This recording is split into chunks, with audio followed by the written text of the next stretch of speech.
RCMP say it's too early to say whether charges will be laid in the case.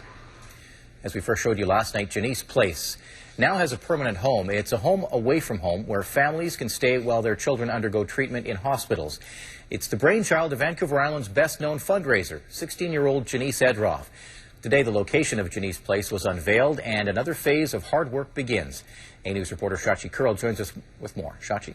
Eric, it's not every day community leaders line up to pay for a building named after a teenager. But Jeneece Edroff is no ordinary teenager, and this is no ordinary building. From toes to tip, you have to wonder how she does it. Now 16, Jeneece Edroff's latest achievement is building a home away from home for the families of sick kids from far away who are being treated at Victoria General Hospital.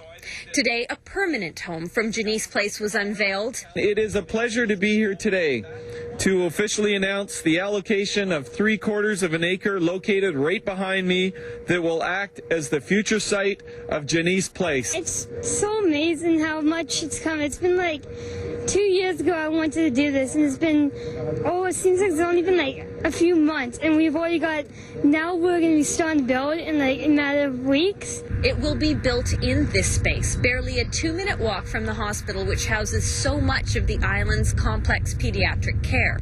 It is a project close to the heart of a girl who has spent so much of her life in and out of hospital. I had like 4 hours sleep. Jeneece was born with neurofibromatosis, has fought the pain of tumors on her spine all her life. She's been through surgeries, her parents have been through heartache, and the idea for Jeneece Place is taken from those experiences. Your heart sort of skipping a beat if your child just had surgery because you've left the hospital. What if something goes wrong? Am I going to get back there fast enough?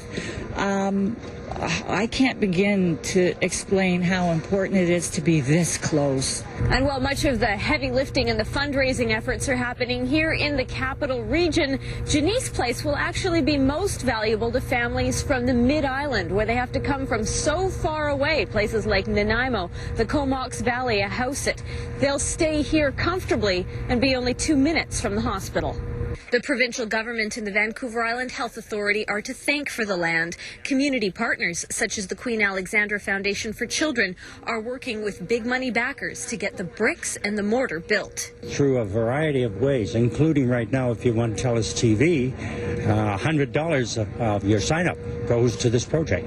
And it's adding up to hundreds and hundreds and hundreds of thousands of dollars. Next week, TELUS will host its World Skins game at Bear Mountain. The proceeds will go to Jeneece Place. And the girl who raised $1 million in pennies for Variety, the children's charity, can now count on a very big check to meet her latest goal. It's a lot of work. When it's all done, I'm going to be kind of glad, and then I can just take a break and just like, But Jeneece says she's addicted to fundraising and helping. For the community's sake, let's hope she never has to go to rehab.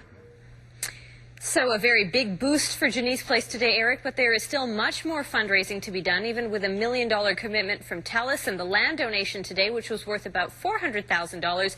Jeneece isn't even halfway to her goal, but given her tenacity and abilities, it is likely that Jeneece Place will open on time next year. All right, looking forward to it. Thank you, Shachi. You're welcome. Shachi Kurl reporting, and of course we'll have a little bit more on the TELUS Skins game later with Myra in sports. 2 doctors from Afghanistan toured the Canadian Forces Health Services Centre at CFB Esquimalt today. They met with several Canadians who have served in the hospitals in Kandahar. The doctors visited